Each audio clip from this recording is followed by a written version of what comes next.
Gold often makes people imagine quiet treasure rooms, yet Africa's golden empires began with movement, dust, footsteps, and long roads where wealth traveled openly instead of hiding behind stone walls. One of the richest places on earth once stood for oceans, growing powerful not by ships but by caravans that cross sand like slow rivers. The paradox feels strange because deserts suggest emptiness, while gold suggests abundance, and this story begins where those ideas meet. As our journey opens, strength and distance immediately pull against each other, since protecting wealth required exposure to danger rather than safety behind borders. These empires rose by trusting roads that never stood still, even when storms erased footprints overnight. Adventure lived not at the edges, but at the center of daily life. Long before European maps grew confident, West Africa already pulsed with systems that linked forests, rivers, and deserts into shared purpose. The land offered gold beneath soil and salt beneath sand to necessities whose exchange created power instead of conflict, at least at first. People learned early that balance mattered because controlling everything often shattered what cooperation carefully built. Kings did not rule empty spaces, but communities skilled in trade, farming, and storytelling. Authority grew from connection rather than isolation. That difference shaped everything. The storyteller leads us inland, where villages slowly expanded into cities because crossroads attract people as reliably as water attracts animals. Markets buzzed with languages and fabrics, while weights measured gold, dust carefully, reminding everyone that precision protected trust. Life followed rhythms set by seasons and caravans, not by clocks or distant capitals. Children grew up understanding roots before borders. Knowledge traveled with people, stability depended on movement. As empires formed, rulers faced early tension between control and openness, since wealth invited admiration but also temptation. Too much restriction slowed trade, while too little invited disorder. Leaders negotiated with merchants rather than silencing them. Power remained flexible, like the roads themselves. This adaptability became a quiet strength. It also planted future challenges.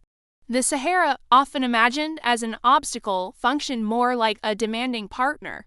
Crossing it required cooperation, memory, and respect for limits. Camels became living technology, carrying survival across vast distances.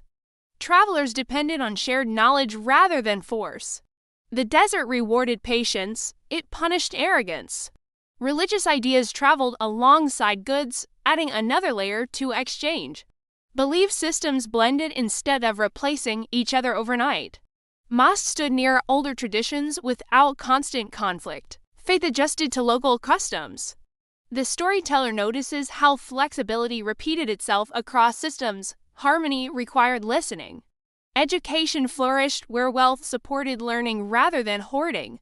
Centers of knowledge formed, attracting scholars who debated law, science, and history. Books crossed deserts as carefully as gold. Ideas gained value through use, not rarity. Curiosity became respected, wisdom strengthened authority.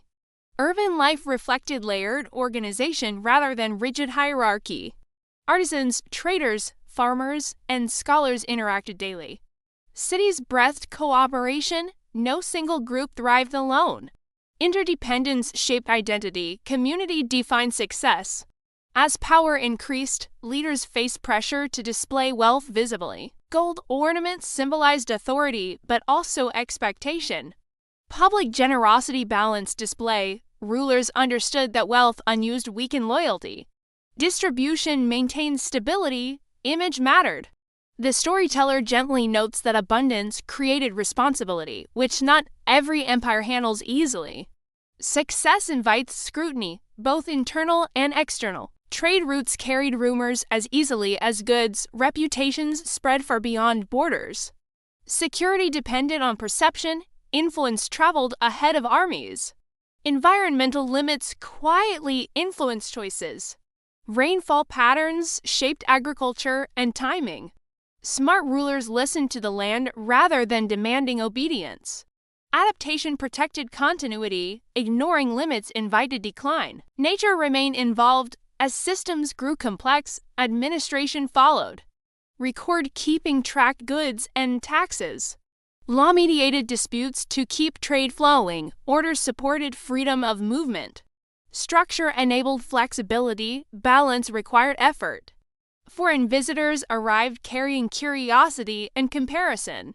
Some marveled, others misunderstood. Descriptions traveled outward, sometimes distorted. Africa's richness challenged distant assumptions. Perspective shaped interpretation. Stories gained power. The Golden Empires existed within time, not above it. Change approached quietly through small shifts. Roots adjusted, centers moved. Adaptation continued. Nothing stayed fixed. Cultural expression thrived alongside commerce. Music, oral history, and ceremony anchored identity. Memory mattered as much as material wealth. Traditions taught responsibility. Continuity relied on storytelling. History lived aloud.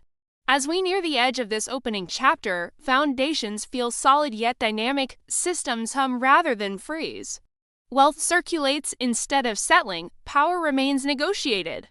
The journey prepares for transformation. The road continues forward. As time moves forward without announcing itself, pressures that once felt distant begin to press closer because expanding networks attract attention from rivals, allies, and unpredictable forces beyond the horizon. Trade routes that carried trust now also carried competition, forcing leaders to think not only as hosts of exchange, but as guardians of balance. The storyteller senses a tightening rhythm, where decisions ripple wider than intended, even when made carefully.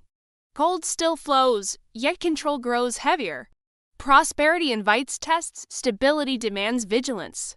New powers rise along familiar roads, reshaping relationships that once felt settled. Merchants adapt quickly, but governments move more slowly, creating gaps where misunderstandings grow. Diplomacy becomes as important as defense. A wrong signal can disrupt years of cooperation. Words begin to matter as much as weapons. Silence becomes risky. Environmental shifts quietly add pressure, since droughts stretch resources and magnify existing tensions within complex systems. Communities respond with resilience, but resilience has limits. Food security becomes political. Authority faces scrutiny when harvests fail. Leadership reveals its strength during scarcity. Promises feel heavier. As wealth concentrates in certain centers, internal inequality slowly sharpens. Not everyone touches gold, even if gold defines the empire's reputation. Social harmony requires careful maintenance. Traditions strain under new demands. Unity is tested. Change accelerates. Foreign influences intensify, arriving not only through trade but through ambition shaped elsewhere. Outside powers view prosperity as opportunity rather than partnership. Perspectives clash, misunderstanding grows easier than cooperation. Diplomacy struggles to keep pace, tension enters daily life. Military strength increases, yet so do costs of maintaining it across wide territories. Defense stretches resources. Protection becomes reactive instead of preventative. Speed favors challengers. Distance weakens response. The land feels larger. Cultural confidence remains strong, though questions emerge beneath ceremonies and stories. What once worked flawlessly now requires adjustment. Memory confronts reality. Identity adapts slowly. Pride persists. Doubt flickers quietly. Trade routes shift slightly, then noticeably, redirecting influence away from traditional centers. New paths emerge. Old hubs feel strain. Power migrates rather than collapses instantly. Change disguises itself as routine. History rarely announces turning points. The storyteller guides us through moments where small decisions accumulate unforeseen weight. A delayed response here, an inflexible rule there, and balance tips. Complex systems rarely fail dramatically at first. They fray, they thin, they tire. Religious and cultural blending continues, yet disagreements sharpen as pressures rise. Tolerance requires energy, which scarcity drains. Voices grow louder, compromise grows harder. Unity demands effort, effort meets exhaustion. Leadership faces choices without clear answers. Reform risks instability, while tradition risks irrelevance. Every option costs something valuable. The past offers guidance, not certainty. Future paths blur, time accelerates. External trade gradually favors distant ports and oceans, reducing the centrality of overland routes. The world grows wider, old strengths lose leverage. Adaptation arrives unevenly, some adjust faster than others, opportunity shifts. Economic patterns change quietly, then, unmistakably, gold no longer guarantees influence. Knowledge still matters, but audiences move elsewhere. Centers of learning feel the change, curiosity persists, support weakens. Internal cohesion stretches as loyalty competes with survival. Communities prioritize immediate needs, long-term structures weaken, shared purpose becomes harder to sustain. Systems strain audibly now, silence breaks. The storyteller notes that collapse rarely looks like sudden ruin from within. It feels like momentum slipping, direction blurring, and confidence thinning. Power fades in layers, memory resists surrender. Transition replaces stability, continuity fractures. As new powers reshape the wider world, Africa's golden empires adjust, resist, and endure unevenly. Some institutions outlive political control. Culture persists beyond borders, influence transforms rather than vanishes. Legacy survives change, history continues moving.